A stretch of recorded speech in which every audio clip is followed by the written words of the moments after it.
Gracias a Dios. Padre, queremos bendecirte en esta mañana, la oportunidad que tú nos das de conectarnos, Señor, a este tiempo de la membresía, Dios. Gracias, Señor, por todo lo que has hecho en nuestras vidas, lo que has iniciado en nosotros. Padre, porque eres fiel para cumplir tu promesa que nos dice que tú eres fiel para completar, para perfeccionar la obra que has iniciado en todos nosotros. Hoy nos acercamos ante ti con gratitud.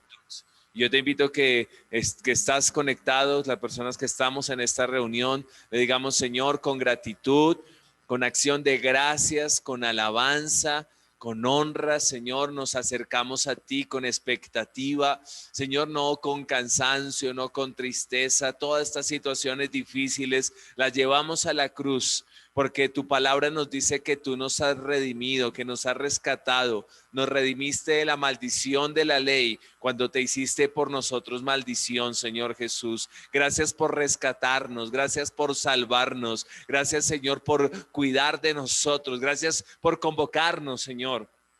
Padre, queremos darte las gracias por convocarnos a este tiempo de la membresía, Dios. Gracias porque es parte del propósito, del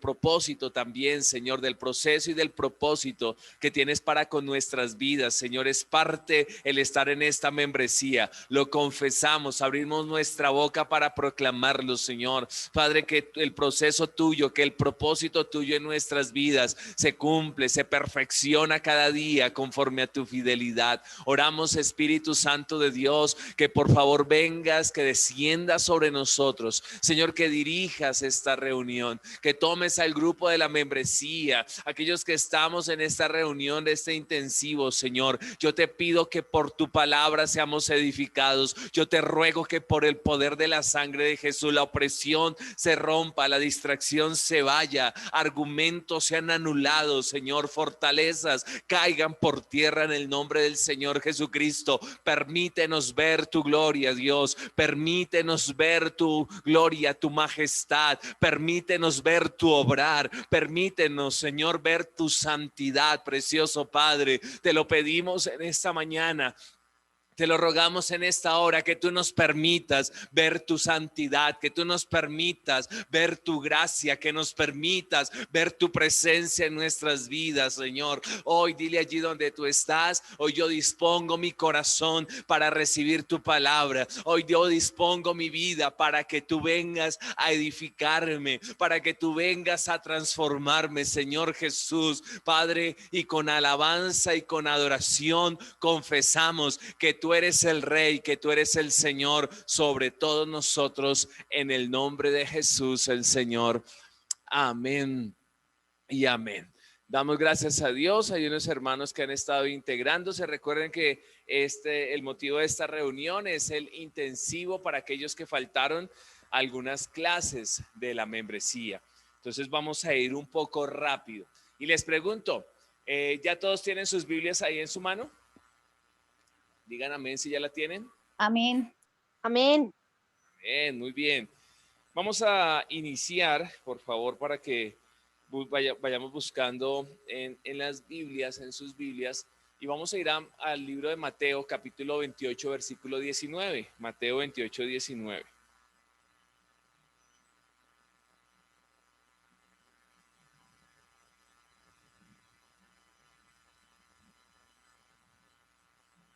El que lo encuentre, por favor, nos ayuda a leerlo. Mateo 28, 19 y 20 también.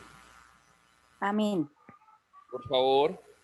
Dice, por tanto, id y haced discípulos a todas las naciones, bautizándolos en el nombre del Padre y del Hijo y del Espíritu Santo.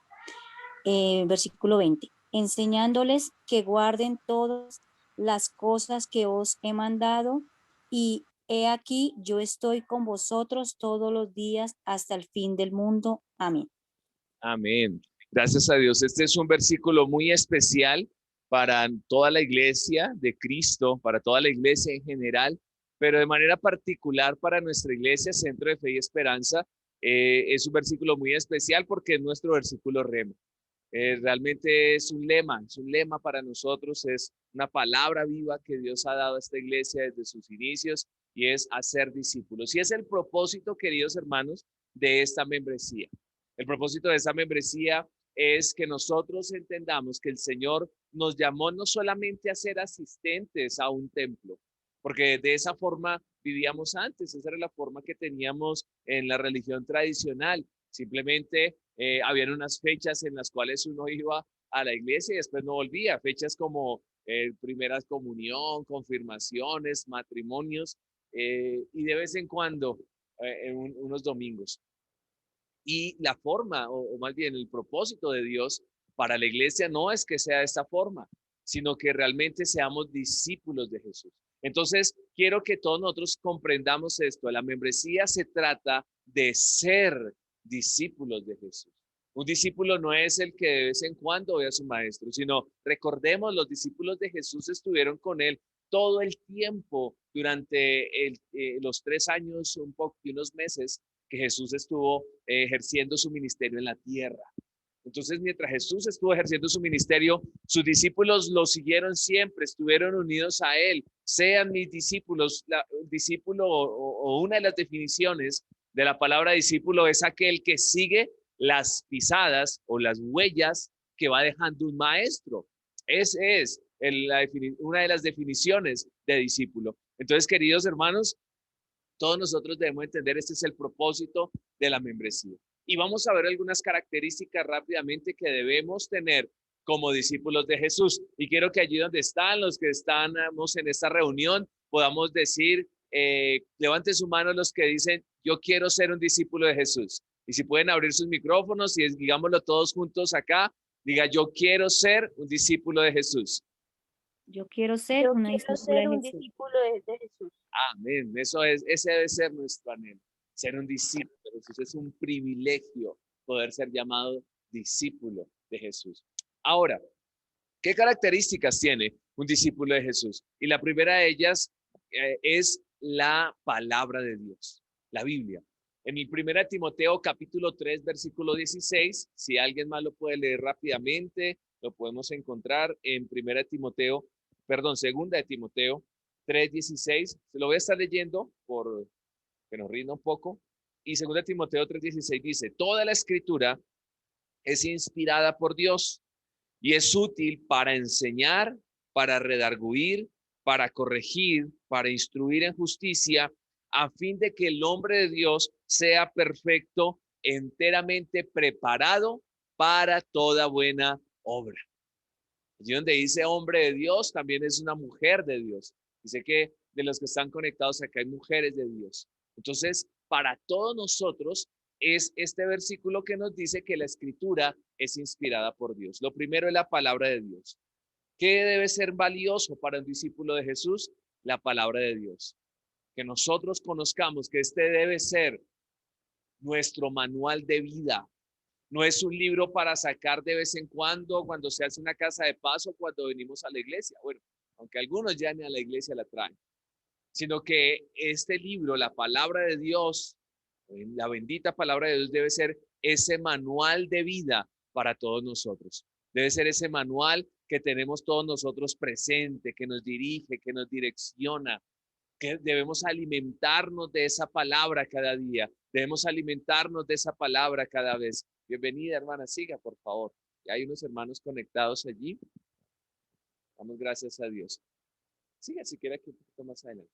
Entonces, estamos hablando de las características de un discípulo y estábamos hablando que ese es el propósito de la membresía, ser discípulos de Jesús. Y dentro del ser discípulos de Jesús, estamos hablando, la palabra de Dios debe ser muy importante para nosotros. Entonces, siempre, claro, debemos cargarla. Ya todos mostraron sus Biblias, si su merced la trajo, la puede ir sacando. Y 2 Timoteo 3:16, estamos leyendo cómo la Biblia, que es la palabra de Dios inspirada, debe ser un manual de vida para nosotros.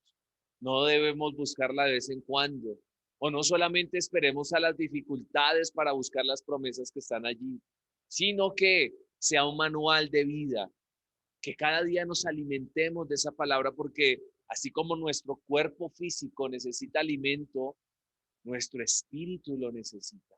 Y a través de la palabra de Dios, nuestro espíritu se alimenta, nuestro espíritu se edifica. A través de la palabra de Dios, nuestro espíritu crece, nuestra fe crece, nos fortalecemos, nos afirmamos en Dios a medida que nos afianzamos de esta palabra. Y debemos conocerla. Voy a darles una descripción rápida, tal vez algunos de los que están conectados o la hermana ya los han escuchado, pero para ir repasando todo. Y una descripción rápida de la Biblia, y es que la Biblia fue escrita por seres humanos, pero no por su propio pensamiento, sino como lo leíamos hace un momento en 2 Timoteo, inspirada. Y esa palabra inspiración tiene la misma raíz neuma, que significa espíritu. Es decir, que la palabra de Dios fue un soplo del Espíritu Santo, fue una inspiración, fue una dirección del Espíritu Santo para los autores bíblicos. Que aunque ellos escribieron, sí, con su puño y letra, el que inspiró esas palabras que están escritas es el Espíritu Santo. Es decir, aunque hay varios escritores, para que lo tengan allí, se lo pueden anotar, aunque hay varios escritores, que son 40 aproximadamente, autores, escritores, perdón, 40 escritores, solamente hay un autor. Y el autor es el Espíritu de Dios, para que lo tengamos en cuenta. Recuerden sus Biblias, las que usted tiene en su casa, las que tenemos acá, se dividen en dos grupos, o más bien la Biblia se divide en dos, y es el Antiguo Testamento o el Antiguo Pacto y el Nuevo Testamento o el Nuevo Pacto. ¿Qué marca la diferencia? Jesucristo.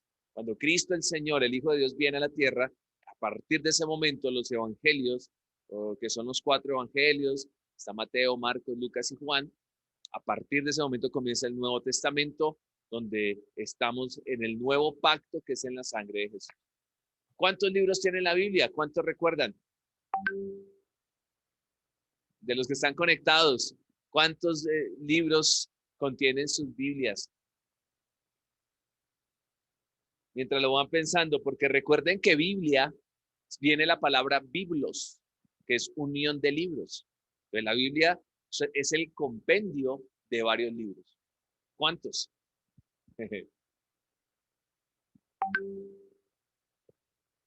Tranquilos, hermanos, pueden abrir el micrófono. A ver a quién le preguntamos. El hermano Jefferson.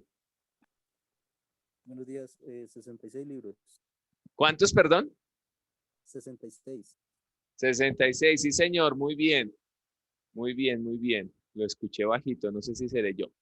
Pero bueno, 66, efectivamente, son los que tenemos en nuestras Biblias. El Antiguo Testamento, 39 libros, el Nuevo Testamento, 27. ¿Ok? 27 libros en el Nuevo Testamento, 39 libros el Antiguo Testamento. El último libro, el primer libro del Antiguo Testamento es Génesis. Y el último es el profeta Malaquías, que termina donde dice que él hará volver el corazón de los padres hacia los hijos y de los hijos hacia los padres. Tremendo, ¿no? Y luego comienza con los evangelios en el Nuevo Testamento, hablando de Jesucristo, quien cumple esta promesa, y finaliza el libro de Apocalipsis, que es el único libro profético, eventos que están sucediendo, que han sucedido y que sucederán al pie de la letra como se ha cumplido hasta ahora, hasta el final de los tiempos. Esto para que lo tengamos en cuenta. Queridos, ¿qué debemos hacer con la palabra de Dios? 5 cosas rápido. Debemos primero oírla, por eso estamos asistiendo a estas reuniones, por eso yo les animo que desde ya se preparen para las escuelas bíblicas, donde todos nosotros somos formados, donde recibimos más instrucción de la palabra de Dios, más dirección doctrinal, y esto es muy importante para nosotros, porque hoy estamos en un mundo en el cual en redes sociales, en YouTube, en Facebook, uno escucha que la gente habla y dice cosas y a veces lo ponen a dudar a uno, pero por eso la importancia de que conozcamos la doctrina, porque esto nos va a ayudar a estar firmes, como dice Pablo, no dejándonos llevar por cualquier viento de doctrina. Entonces, oírla, pero también leerla, y es un hábito diario, esto es un hábito diario leer la palabra de Dios. Debemos leerla, pero debemos estudiarla, es decir, tomar un orden claro al leer la Biblia, al estudiarla, comenzando por el Nuevo Testamento.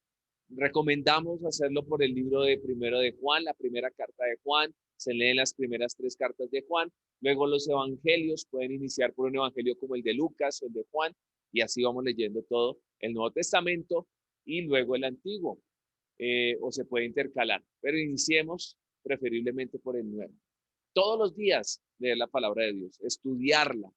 Estudiarla es no solamente leer por leerla, sino que entender. Hay palabras que no entendemos.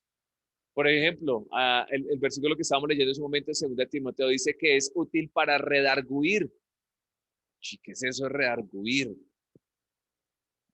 ¿Quién me define qué es redarguir? ¿Cómo convencer? Señora, ¿Convencer o algo así? sí, señora, muy bien, gracias, hermana Regina, creo que fue quien respondió. Sí, señora, Sí, señor. es convencer. Uno normalmente no le dice, oiga, vaya a redarguya a su papá, no le dice, vaya, convénzalo.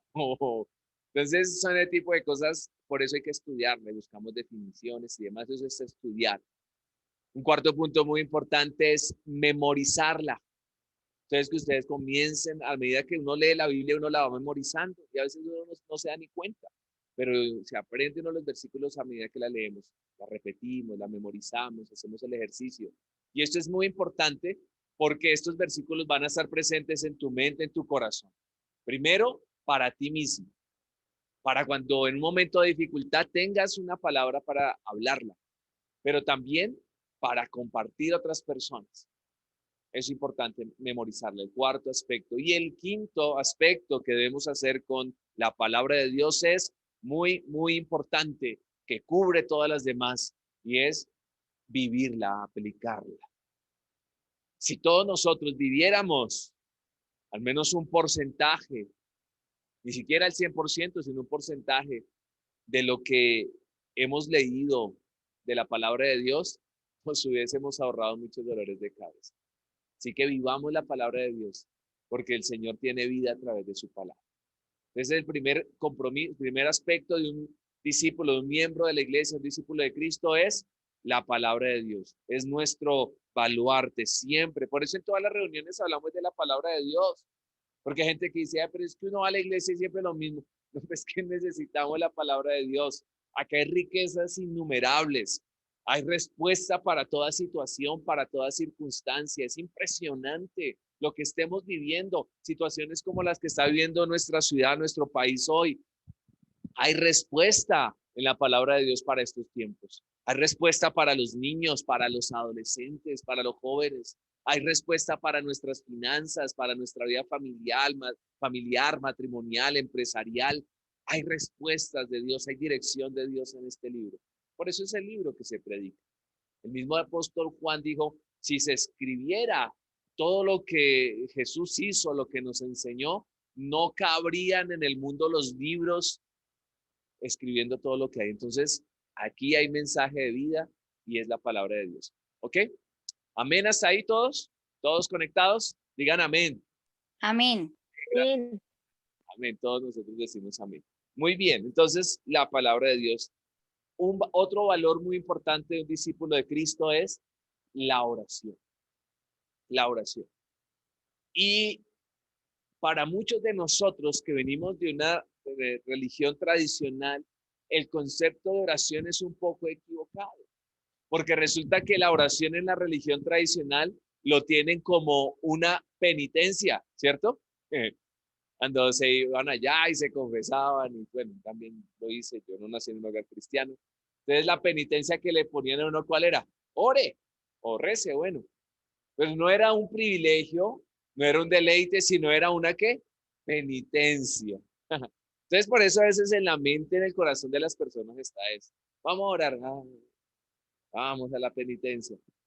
Y cuando a las personas se les dice, oye, tú debes tomar el hábito de lectura bíblica, pero de la oración, debes orar cada día. Entonces la persona cree que lo están regañando o que le están poniendo una penitencia pesada, porque está ese concepto que la oración es una penitencia.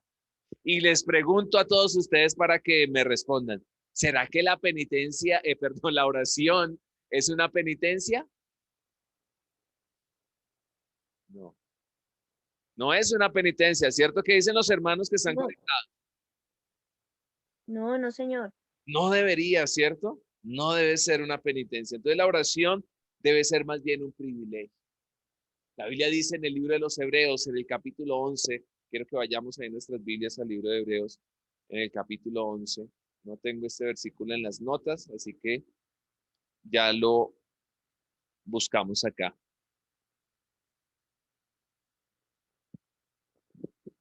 Permítanme, lo buscamos en Hebreos.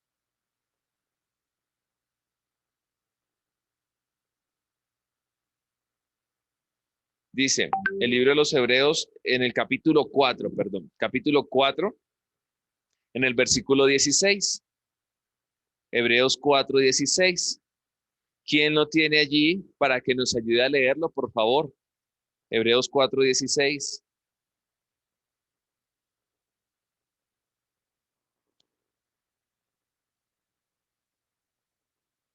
Amén. Amén. Gracias, hermana. Por favor. Dice, acerquémonos pues confiadamente al trono de la gracia para alcanzar misericordia y hallar gracia para el oportuno socorro. Amén. Amén. Tremendo. Gracias. Qué bonito este versículo, ¿no? Es un versículo que a mí me gusta, me parece hermoso, me edifica. Y es donde dice, acérquese, en la versión que yo tengo acá, que es la nueva traducción viviente, dice, acérquese con toda confianza al trono de la gracia. ¿Y qué es lo que hacemos cada vez que oramos? No es una penitencia, nos estamos acercando con confianza ante nuestro Padre, ante nuestro Creador, ante nuestro Redentor, aquel en el que podemos encontrar gracia y oportuno socorro. Entonces la oración es un privilegio.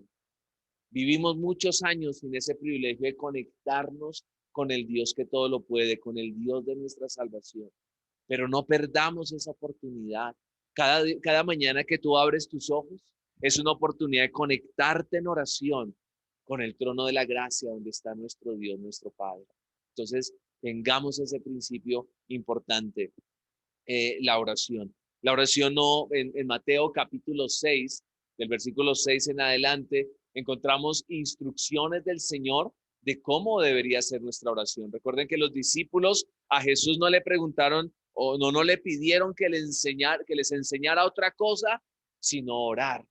Maestro, enséñanos a orar. Y el Señor Jesucristo en Mateo capítulo 6 les enseña cómo debe ser la oración. Y dice, ustedes cuando oren, no usen vanas repeticiones como los gentiles. Todo eso está en Mateo 6. Como los gentiles que piensan que por su palabrería van a ser escuchados. Sino que ustedes cuando oren, dice ahí primero, cierren la puerta. Y cerrada la puerta, oren a su Padre que está en lo secreto. Entonces, el principio de nuestra oración o la oración primera que debemos tener es la oración personal. La oración en la cual nos desconectamos para estar en comunión y para conectarnos con Dios. Cuando ustedes van a conectar o cuando hay una toma, eh, o bueno, van a conectar un electrodoméstico, ustedes lo conectan simplemente a un lugar. Un televisor no puede estar conectado en dos tomas al mismo tiempo, en una sola. Cuando nosotros nos conectamos, ¿estamos conectados con Dios o con este mundo? Y resulta que estos aparatos pueden ser una bendición, pero puede ser un factor de mucha distracción. Porque aun cuando vamos a orar, esto nos puede distraer. Porque ahí sí llegan los mensajes, les dan por llamar, etcétera. Bueno, si usted ve que no puede, pues déjelo en un lado y apáguelo. Pero si usted ve que puede usarlo, hágalo, pero que no nos distraiga, que no nos desconecte, que nos conectemos más bien con Dios. Entonces, la oración primera es conectarnos con Dios, dice cerrada la puerta. Entonces, algunas de las recomendaciones para nuestra vida de oración, cómo empezar nuestra oración. Lo primero, queridos hermanos, es definan un lugar para orar. Que ese sea el lugar de su oración siempre. Porque si ustedes, bueno, yo sé que a algunos se les dificulta porque viven muchos en sus casas, pero en la medida de lo posible, que sea un lugar, ese lugar que ustedes saben, cuando yo estoy en ese lugar a cierta hora, es mi lugar para tener comunión con Dios. No es para ponerme a ver televisión, no es para ponerme a ver Messenger, Facebook, WhatsApp. No es para esto, es para tener mi tiempo con Dios. Entonces, por eso, piensen en ese lugar. ¿Ya lo pensaron? Muy bien. Ahora piensen en una hora. ¿Qué preferimos en la mañana? De mañana te buscaré, de mañana me acercaré, delante de ti esperaré, dice el salmista. Preferiblemente que sea en la mañana. Hay, eh, mm, hay personas, hay casos, la palabra, hay casos extraordinarios donde las personas definitivamente en la mañana no pueden o porque tal vez vienen, trasnochan en sus turnos de trabajo o tal vez porque tienen que estar muy temprano en su trabajo. Hay personas que tienen que estar en su trabajo a las 5, 4 de la mañana, aunque hay algunos que oran antes de irse. Bueno, pero hay casos extraordinarios. Si realmente no pueden en la mañana, no importa, háganlo en una hora específica, pero hagamos. Lo importante es que nos conectemos con Dios cada día. Entonces, busquemos un lugar. Segundo, una hora. Y tercero, preparémonos. ¿Y cómo nos preparamos? Primero, llevando nuestra Biblia a nuestro tiempo de oración. Pero también llevando, como muchos de ustedes lo tienen acá, felicidades, una notica, una libretica para anotar. Porque en momentos a mí me ha pasado, yo estoy orando y uno está orando a veces por situaciones. En el caso nuestro trabajamos muy con los chicos, con los adolescentes, y uno está orando por ellos y viene palabra de Dios y viene una respuesta de Dios. Cuando uno tiene una libretica uno lo puede anotar y uno puede escribir allí. Entonces por eso es importante tener donde anotar a la mano. Y usted escribe lo que Dios le va hablando porque la oración no es una comunicación unidireccional. Hay gente que piensa que la oración simplemente es pedir y la oración no es solamente pedir. La oración tiene muchos aspectos, ya los vamos a mencionar por encima, pero eh, eh, nosotros debemos prepararnos, nosotros debemos conectarnos con Dios, nosotros debemos estar también dispuestos a que Dios nos hable en el tiempo de oración. No solamente que yo le hablo, sino que Dios también nos habla. Nos habla a través de su palabra, pero trae a nuestra mente, a nuestro espíritu, versículos, palabras, y uno las toma allí y las anota, porque es lo que Dios le está hablando. Amén. Entonces, nuestra agendita y la forma o algunas situaciones o algunos temas para tener importantes en nuestra oración. Entonces, la oración no es solamente pedir, como lo hablamos hace un momento, sino la oración tiene que ver también, primero, muy importante, con adorar a Dios. Nuestro tiempo de oración, tu tiempo de oración, mi tiempo de oración, tiene que incluir adoración a Dios. Recuerde que después de que Jesús dice, cierren la puerta y oren a su Padre e inicia diciéndoles, y ustedes van a orar así, Padre nuestro que estás en el cielo, santificado sea tu nombre. Venga a nosotros tu reino, hágase tu voluntad, como en el cielo, aquí en la tierra. Comienza ahí Jesús a explicarles. Pero mire que esta oración todos no la sabemos, ¿cierto? Es una oración hermosa. Pero no la estableció Jesús para que sea una oración de repetición. Porque mire que Jesús antes de decírselas dijo, no usen vanas repeticiones. Entonces, más bien el Padre Nuestro, esta oración, podemos verlo como una estructura de oración, o sea, un ejemplo para que oremos de esa forma. Ustedes van a orar así, les dijo Jesús, Padre Nuestro. Entonces, Padre Nuestro significa exaltar a Dios. Tú estás en el cielo, tú eres el único Dios, tú eres el Señor. ¿Y de qué se trata la alabanza y la adoración sino de exaltar a Dios? De proclamar su nombre. Entonces, cada vez que tú te acerques a tu tiempo de oración, exalta al Señor. En momentos en que no sabemos cómo orar, glorifica a Dios, Señor, tú eres santo, tú eres mi Salvador, lo que ha hecho Dios por ti. Cuando hay momentos de oración que vas a orar y no sabes cómo orar, comienza a proclamar lo que el Señor ha hecho en tu vida.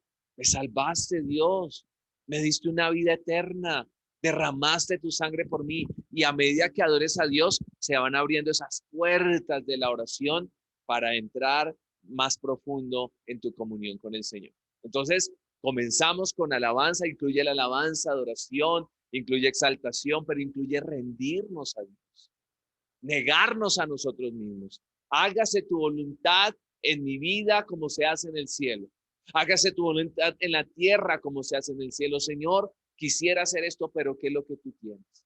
Quisiera responder de esa forma, etcétera. Hay muchas maneras o muchas cosas por las cuales orar. Vamos a ir adelantando rápidamente. Entonces, oramos también rindiéndonos pero oramos, nuestra oración tiene que también tener el componente de perdón.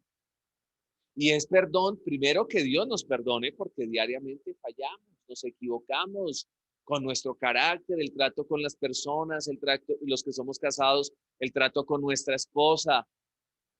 Y debemos pedirle al Señor que nos perdone por esas cosas, cada día. Pero también asimismo, cada día podemos llegar a ser ofendidos por otras personas, por los que viven a nuestro alrededor, por nuestra familia, por el vecino, por el jefe, etcétera. ¿Qué debemos hacer? ¿Amargarnos y guardar eso ahí? No. La oración es una oportunidad para poder perdonar y soltar a esa persona. Entonces también incluye perdón. Y ahí sí después dice, el pan nuestro de cada día nos lo doy. Es decir, nuestras peticiones. Entonces, si vemos que la oración no es solamente pedir, sí, hay un componente de pedir, porque la Biblia dice, pidan y se les dará. Y también dice el Señor, ustedes no tienen porque no piden, dice el libro de Santiago. Entonces sí, debemos pedir, pero la oración no es solo pedir. Y por último dice allí, líbranos del maligno, o sea, protección. Nuestra oración también debe tener un componente de protección, de declarar que el enemigo ya está derrotado, que Satanás nada tiene en nosotros, que el desánimo, que el pecado con el que Satanás nos ataca no podrá vencernos, sino que nosotros vamos a estar firmes, tomados de la mano de nuestro Señor, porque Jesucristo ya venció a Satanás, le despojó a los principados, a las potestades, los exhibió públicamente y ha triunfado sobre todos ellos en la cruz. Amén. Eso es parte de nuestra oración. Amén. Entonces, ahí vemos algunas esencias de la oración, un valor del discípulo. Tercer aspecto, otro valor de un discípulo es el ayuno también. Y esto es algo que hoy en día casi no se habla. Estaba hablando ayer con una persona, que no voy a decir el nombre. Entonces, él debido a una actividad que hace, que realiza, debe llevar una dieta especial. Y es bien estricta esa dieta, tiene que comer a ciertas horas y cierto tipo de alimentos y demás. Y yo le pregunté, pues en parte en broma, en parte con curiosidad, ¿y qué es el día que tiene que ayunar? ¿Y qué es el día que debe ayunar?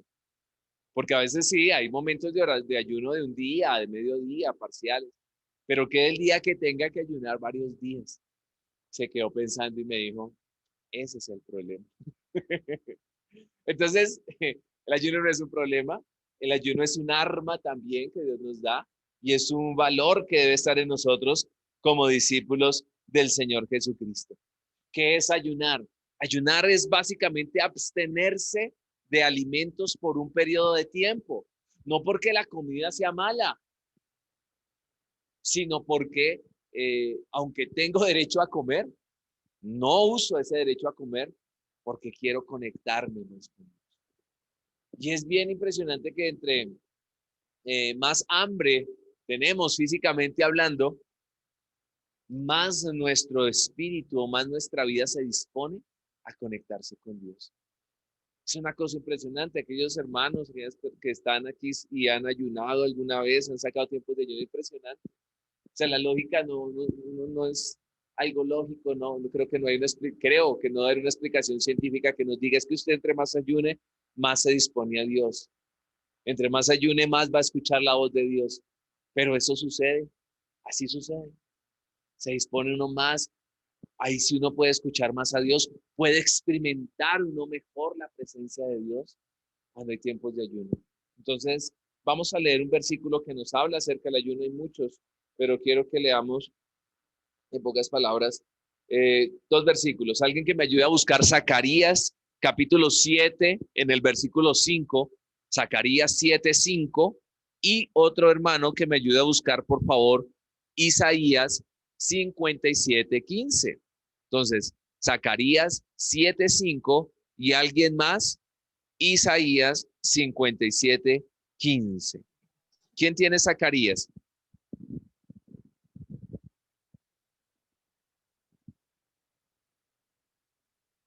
Zacarías 7:5. Díganme.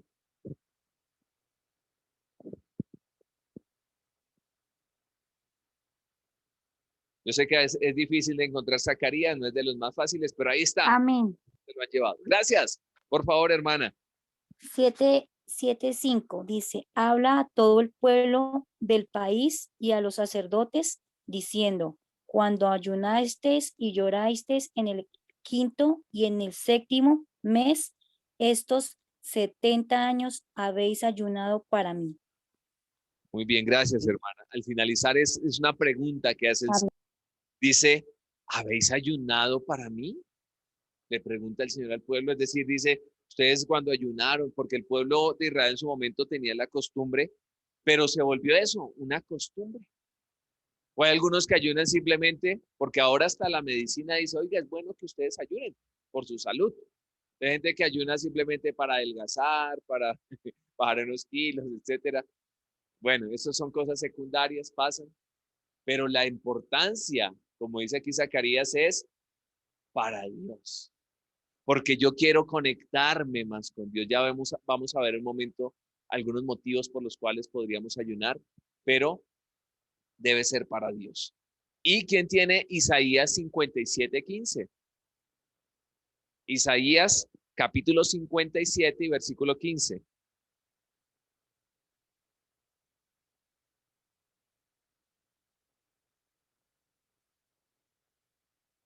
¿Alguien lo tiene? Por favor, hermano.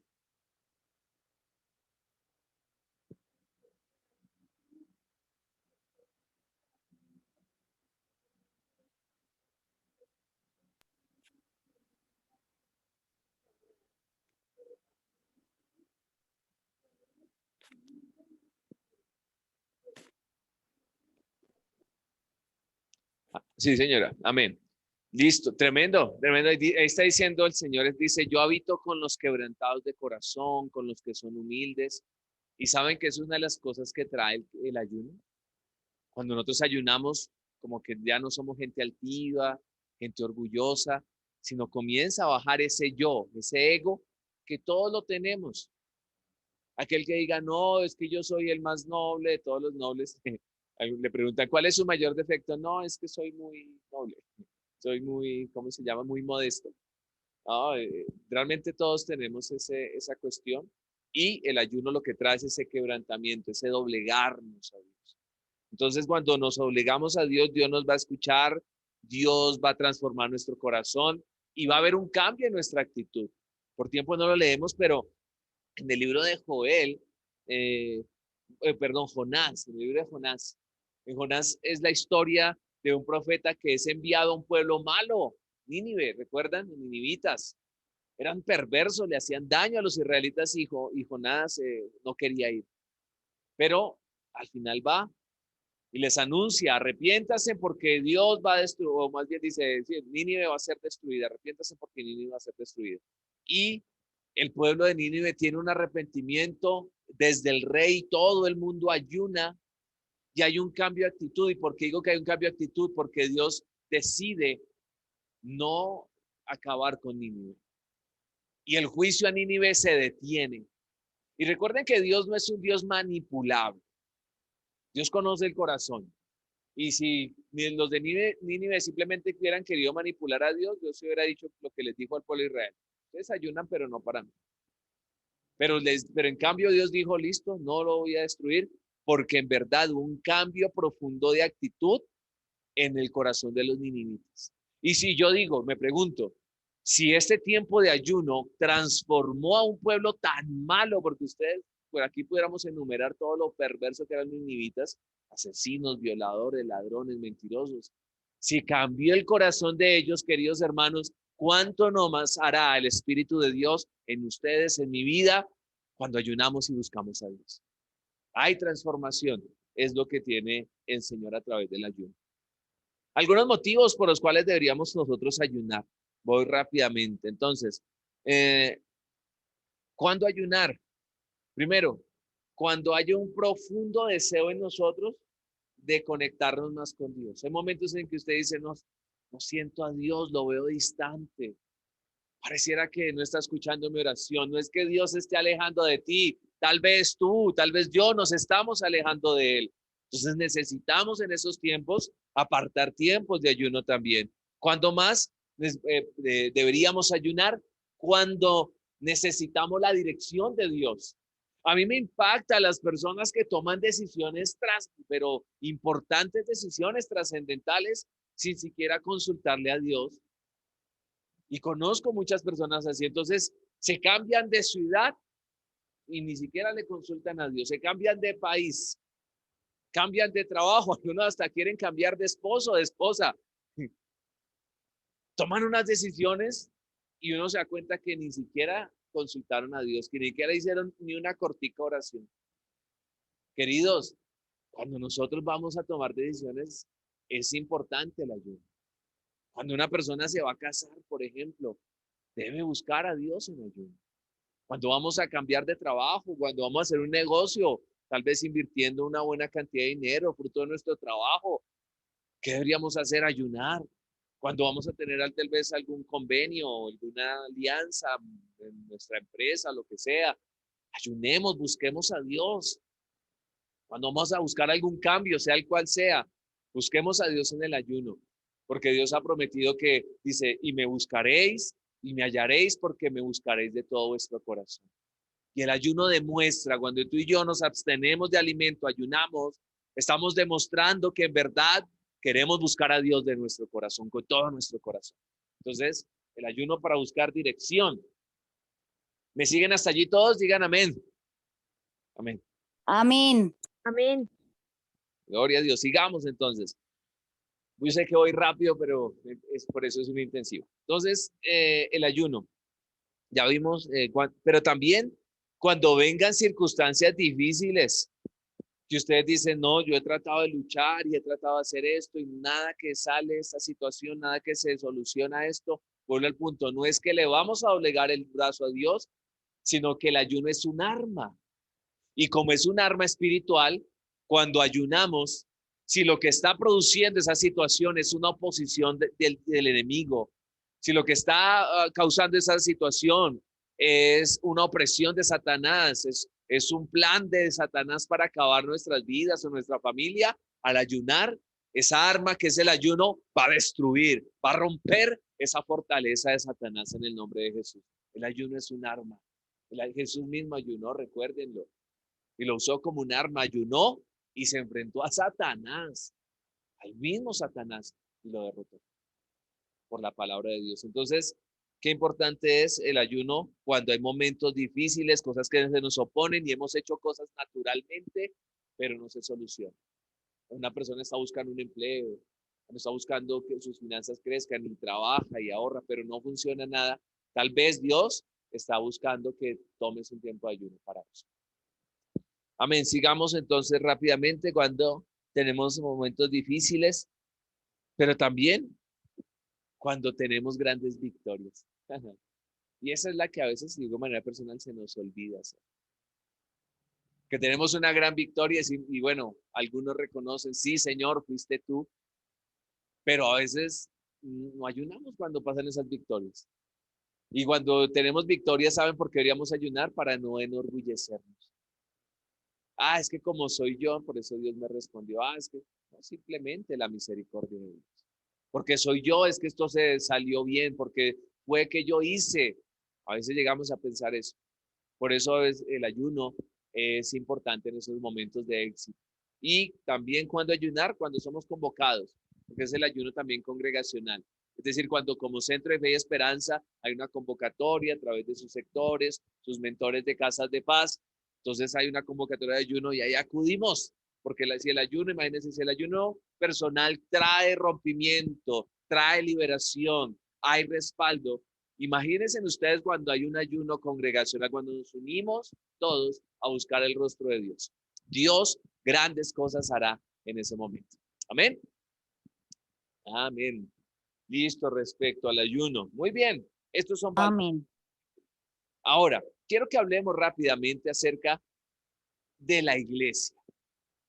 Porque recuerden que no podemos hablar de un discípulo ni de un miembro de la iglesia sin hablar de la iglesia. Hay gente que dice, y más en este tiempo se ha escuchado personas que dicen, no, Yo no necesito ir a la iglesia. Yo no necesito congregarme. Para escuchar predicaciones, pues prendo el televisor. Y ya ni el televisor ni YouTube se encuentran miles y millones de minutos y de predicaciones. Ahí están. Pero la iglesia no solamente es escuchar predicaciones. No es eso la iglesia solamente. Entonces quiero que definamos qué es la iglesia para entender por qué la importancia de la iglesia. Entonces, la iglesia, la palabra iglesia o el término iglesia, de la palabra iglesia viene del término eclesia con doble K, que significa los llamados aparte o la asamblea de los llamados aparte. Esto es la palabra iglesia. Alguien que me ayude por favor a leer Mateo capítulo 16, versículo 18. Mateo capítulo 16, versículo 18. Y allí en Mateo 16, 18 vamos a encontrar unos versículos bien interesantes que nos habla la Biblia respecto a la iglesia. El que lo encuentre, por favor, nos ayuda a leerlo. Mateo capítulo 16, versículo 18.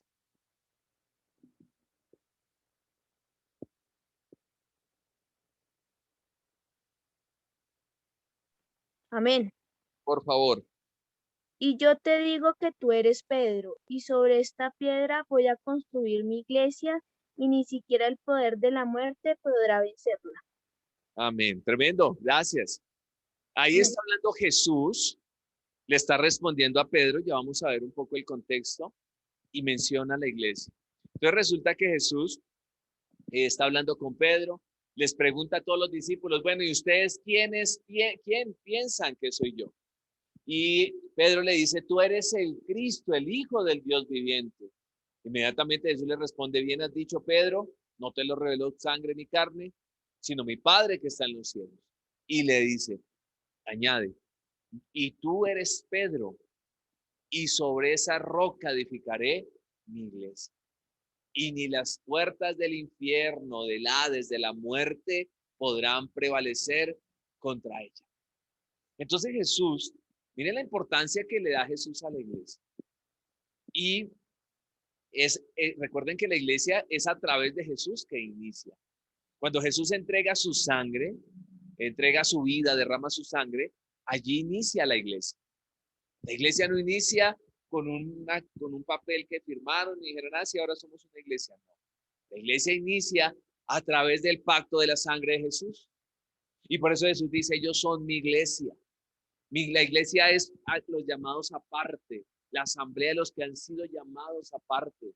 Es decir, que la iglesia del Señor son los que han sido llamados por el Señor en medio de este mundo, en medio de las ocupaciones, en medio de nuestra profesión, en medio de los que nos rodean, nos llamó y nos llamó para Él.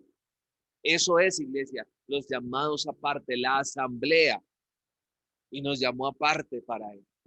Y miren, y Pedro aquí es un versículo que a veces se ha distorsionado porque se dice, sí ve que Pedro, y entonces hablan acerca de Pedro. Pero lo que Jesús estaba diciendo ahí no es que sobre Pedro edificaría la iglesia, sino hay dos definiciones. Y te voy a hablar acerca de las dos y les digo con cuál estoy más de acuerdo. Hay una que dice que estaba diciendo Jesús sobre esa roca, es decir, sobre lo que Pedro había dicho. Porque Pedro anteriormente había dicho, tú eres el Cristo, el Hijo del Dios viviente. Entonces, lo que dicen algunos es que lo que estaba tratando de decir Jesús es sobre esa declaración que yo soy el Cristo, el Hijo del Dios viviente, es que mi iglesia es establecida. Esa es una definición, es aceptable. La otra que dicen es que lo que estaba diciendo Jesús es Petro. La palabra, el nombre Pedro es Petro, esa es la palabra Pedro, que significa una piedra pequeña. Y Jesús está diciendo, y tú eres Petro, Petros, porque recuerden que la Biblia nos escribió en español, y sobre esta roca, y sobre cuál roca se estaba queriendo definir, sobre él mismo, sobre esta roca, dijo Jesús, sobre él edificaré mi iglesia. Recuerden que también Pedro más adelante, esta es la definición con la que estoy más de acuerdo, porque más adelante Pedro en su carta también dice, Jesucristo es la piedra angular, que fueron desechados por muchos, pero que vino a ser la piedra angular sobre la que Dios edifica la iglesia. Entonces, por eso estoy de acuerdo con esta definición, y es que Jesús estaba diciendo sobre la roca, que es Jesús, estableceré mi iglesia. ¿A qué voy con todo esto? Que Jesús es la fuente de la iglesia. Jesús es el fundamento de la iglesia. Entonces, cuando yo pienso que la iglesia, que no necesita la iglesia porque puedo escuchar las predicaciones, estoy diciendo, no me importa el fundamento de la iglesia que es Cristo. Wow. Y a veces no entendemos esto, pero es verdad. Por eso nosotros y localmente la Iglesia Centro de Fe y Esperanza creemos la importancia de congregarnos y de unirnos. Damos gracias a Dios por los medios, los hermanos que están conectados, que hay varios, las transmisiones y demás. Es una bendición durante el tiempo que estuvimos tan encerrados. Esa era la única forma. Pero el reunirnos, el congregarnos, genera algo especial, el ejercicio de estar juntos, de poder ver los gestos, porque yo sé que los hermanos están allá muy atentos, pero a veces no poder ver sus caras, me queda uno como que, oye, estarán prestando atención, yo sé que sí, pero no, los gestos, el compartir aún un abrazo que ya no podemos darlo con libertad, todas esas situaciones generan la comunión que necesita la iglesia. Entonces, la iglesia es muy valiosa y es importante porque costó el precio de la sangre de Jesús. Eso es la iglesia. Ahora, cuando hablamos de iglesia, la palabra iglesia, hablamos de la iglesia en dos aspectos. Entonces, uno de los aspectos de la iglesia es la iglesia universal. Y la iglesia universal es la iglesia, los cristianos alrededor del mundo.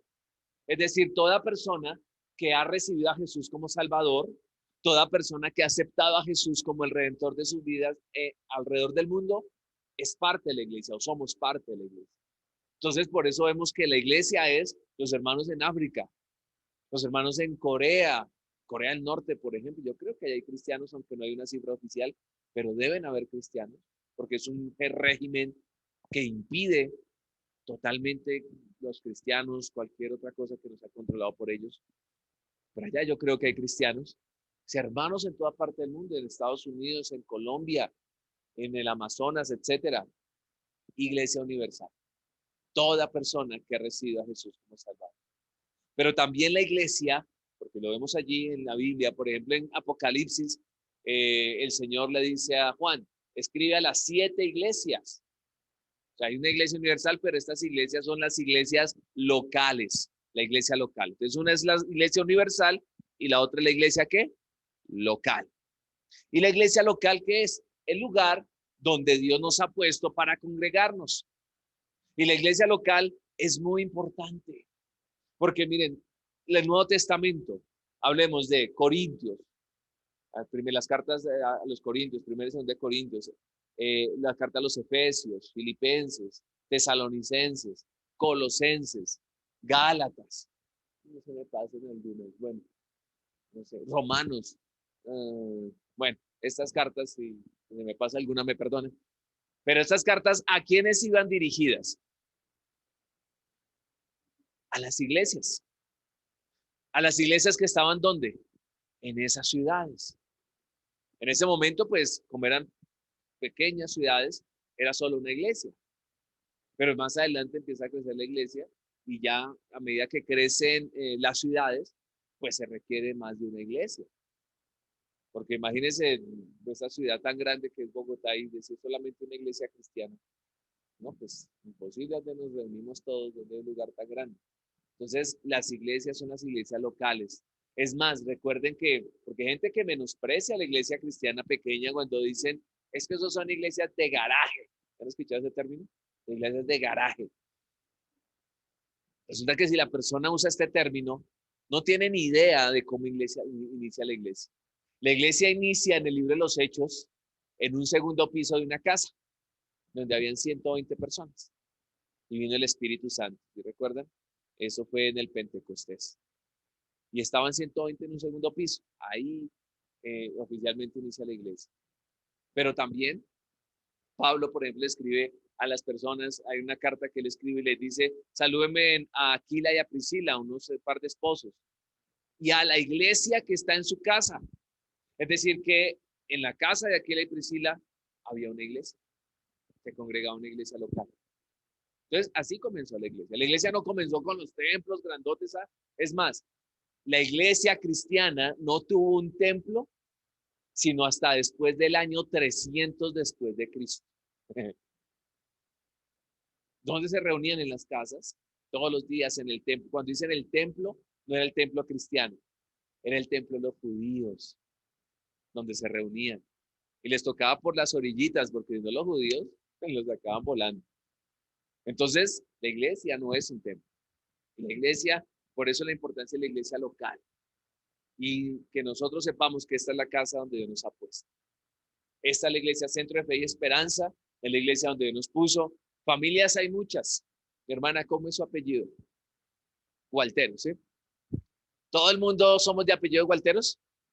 No, una parte, es cierto. Y igual seguimos siendo familia. Mi apellido es un poco más diferente, es un poco más raro. Mi apellido es Bayona, pocos Bayonas existen, pero todos somos familia y mi familia, yo aprecio mi familia, en mi casa, etcétera. Y somos familia. Y todas las familias tienen algo diferente. Por ejemplo, la familia Gualteros no hace el arroz igual que la familia Bayona, pero también les queda rico. Es decir, en todo lugar hay cosas diferentes, no podemos observar, es que en esta iglesia tienen eso, en estas, porque a todas las iglesias Dios les ha dado algo especial. Y somos familia, y esta es la familia donde Dios nos plantó. Y ese es un propósito para entender a través de la membresía. El próximo sábado, en la segunda parte de este intensivo, vamos a profundizar un poco más esto. Algunas imágenes que representan la iglesia, y con esto ya vamos finalizando este tiempo. Algunas imágenes o símbolos que representan la iglesia. Resulta que en la Biblia el Señor permitió imágenes, símbolos, símiles, para que nosotros comprendamos mejor la naturaleza de la iglesia, que es una símil, una comparación. Entonces el Señor compara la iglesia con, y eso es lo que vamos a ver. La iglesia en la Biblia es comparada inicialmente, las figuras que la representan, con un cuerpo. Entonces, por allá en el libro de los Efesios, que no lo tengo acá, pero sí en Efesios, habla acerca que Cristo, bueno, Efesios capítulo 1, ya lo encontré. Efesios capítulo 1, versículo 22. Vamos a leerlo rápidamente respecto al cuerpo. Efesios capítulo 1. Wow, se me perdió Efesios. Capítulo 1 y el versículo 2. ¿Lo tiene alguno de ustedes para que nos ayude a leerlo? Por favor, Efesios 1, 22. Efesios capítulo 1, versículo 22 y 23.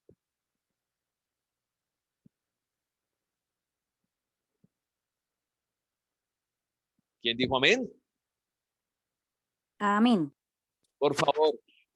A ver, sobre todo principado y autoridad y poder y señorío y sobre todo nombre que se nombra no solo en este siglo, sino también en el venidero.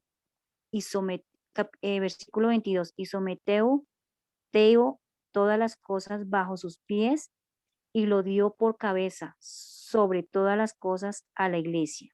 Versículo 23, la cual es su cuerpo, la plenitud de aquel que todo lo llena en todo. Ay, tan lindo. Amén. Muchas gracias, hermana. Amén.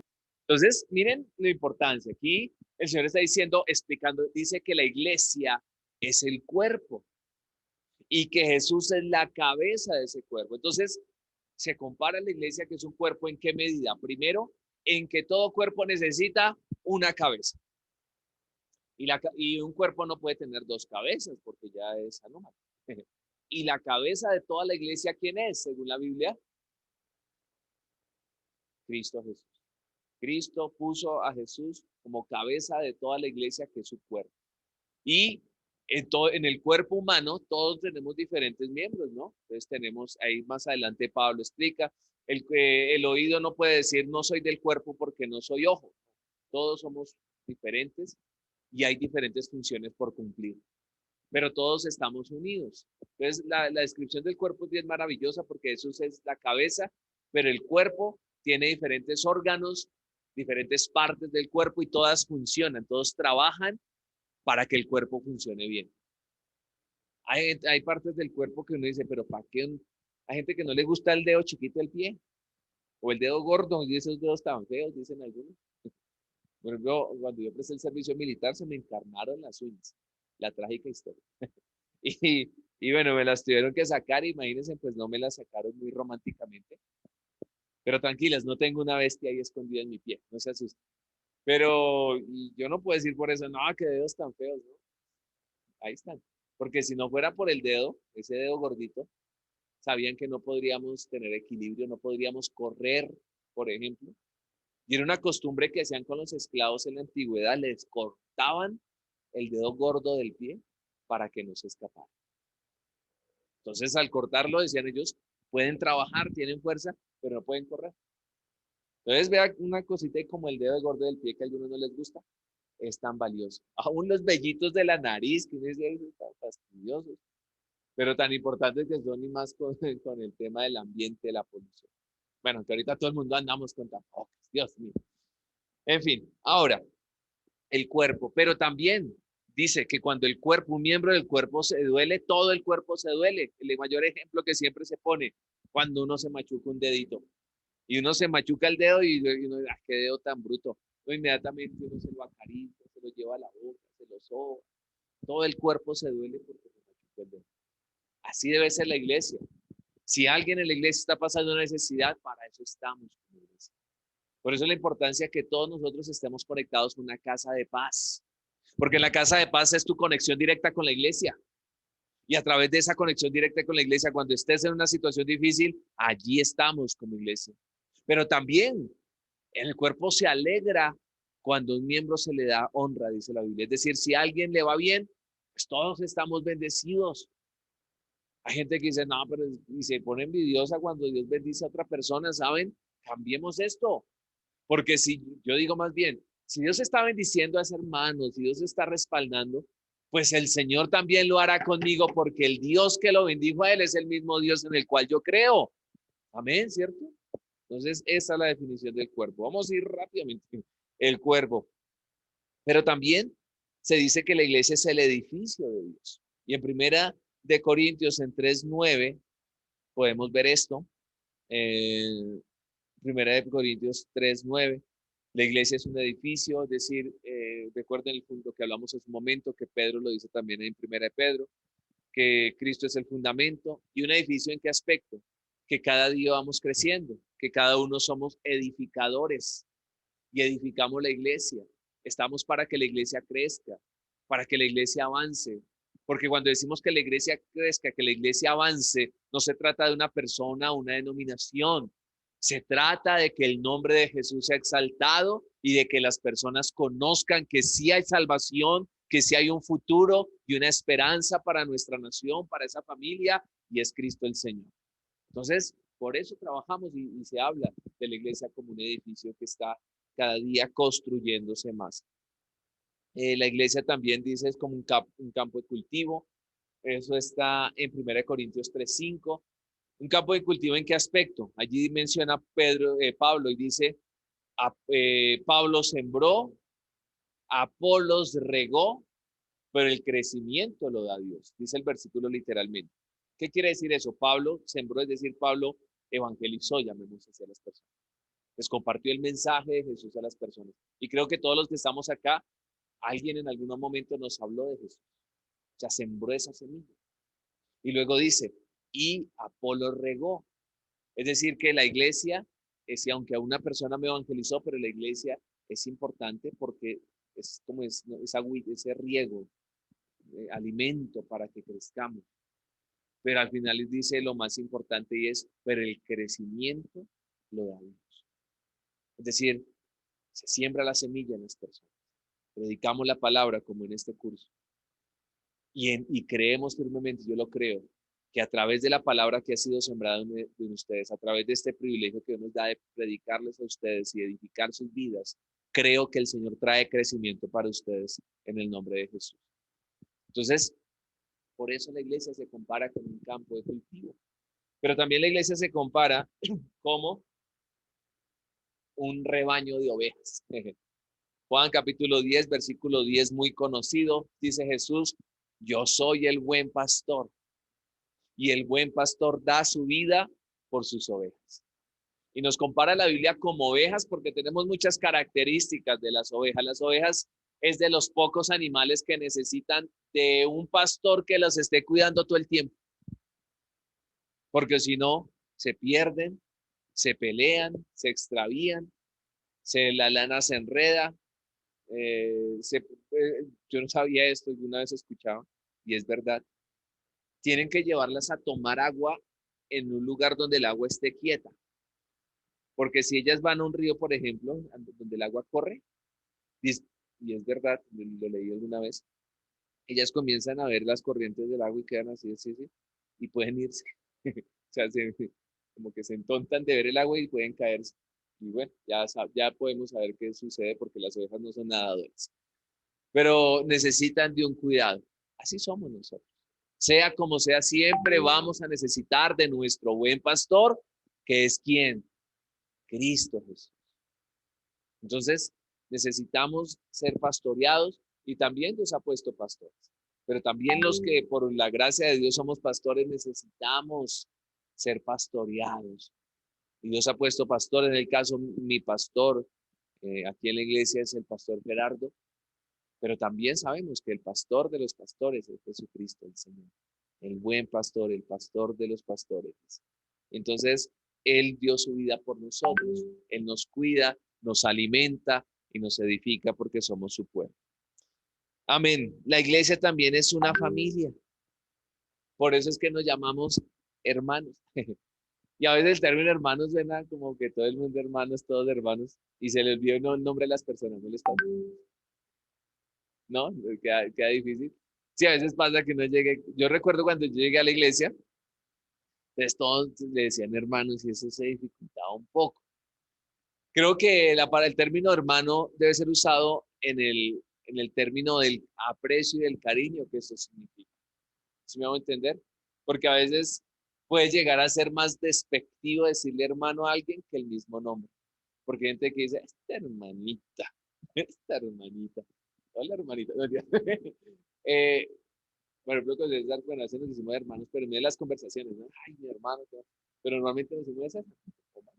O sea, entonces, es un término que genera familiaridad. Por eso se llamaban así en la iglesia del primer siglo, buscando esa cercanía. De verdad eres mi hermano, estás muy cerca, estás importante en mi vida. Y eso, de eso se trata. Somos una familia, ¿sí? Por ejemplo, hay gente que en su familia le dicen a sus hermanos hermanos, ¿cierto? O sea, digamos, familia de la carne, que tiene el hijo de su... Y le dice, ah, hola, hermano. Yo a mis hermanas no les digo así, yo les digo por el nombre. Entonces, bueno, ahí se genera. Pero lo importante es ese aspecto de familiaridad que tiene, de cercanía. También Proverbios dice, hay momentos en que hay amigos más cercanos que un hermano. Bueno, o habla acerca de esa unión que existe allí. Entonces, somos una familia. ¿Por qué? Porque tenemos un mismo Padre, nuestro Dios eterno. Somos una familia porque nos une lo más importante y es nuestra fe en Jesucristo el Señor. Somos una familia porque todos nosotros, todos los que estamos acá, toda la iglesia universal, hemos sido comprados con un mismo precio, precio de sangre, la misma sangre que la sangre de Jesús. La iglesia es una familia y en medio de este momento de soledad, donde pasa que las personas, por ejemplo, llegan a Bogotá, pero dejan a su familia en otros lugares, ¿cuánto más necesitamos estar conectados a la familia que la iglesia? Yo creo que las cosas que más extrañamos, no sé ustedes, pero yo de manera personal, una de las cosas que más extrañé por mucho tiempo al principio de esta pandemia fue la visitar a mi familia, visitar a mi mamá, a mis papás, a mis hermanos, poder darles un abrazo. Al principio, pues, eh, era muy precavido por el tema de mi mamá. Mi mamá tiene 72 años, pues una mujer fuerte, aunque, no es, aunque mi abuelita tiene más, mi abuela vive aún, tiene 93 años. Mujeres fuertes, pero igual uno por precaución, el abrazo y esto. Pero qué maravilloso fue un momento que pudimos volver a hacer, porque somos familia. De la misma forma, con esto estoy concluyendo, somos nosotros como iglesia. Somos una familia. Y para nosotros debe ser un deleite unirnos unos con otros, compartir con el que está a mi lado, compartir con los demás hermanos de la iglesia, porque en verdad somos hermanos uno en Cristo. Yo les pido que por favor oremos allí donde están y damos gracias a Dios, los que están conectados, y damos gracias al Señor. Padre, bendecimos tu nombre, Señor. Gracias, Señor, porque cuando hablamos de membresía no es algo para meterse en nuestra cabeza. Sí, llega la palabra, llega instrucción, pero es algo que debe estar en nuestro corazón. Y es que, Señor, somos parte del cuerpo de Cristo. Y es que tú nos has llamado a que seamos tus discípulos, Señor. Gracias te damos por los valores de un discípulo, de un miembro de la iglesia, Señor. Gracias por la palabra de Dios. Señor, que hoy en nosotros se active ese amor por tu palabra, ese principio de tu palabra instruyéndonos, guiándonos y dirigiéndonos. Gracias, Padre, te doy en el nombre de Cristo Jesús, el Señor, pero también te doy muchas gracias, el honor, la gloria, Dios, por la oración. Sacamos de nuestra mente ese argumento que aún ni siquiera nos habíamos dado cuenta, pero que creíamos que la oración era una penitencia, no más esto. La oración, decláralo allí, la oración, mi tiempo con Dios es un deleite, es un privilegio, es una delicia por el Espíritu de Dios en el nombre de Jesús. Gracias por el ayuno, el cual también es un arma, Señor.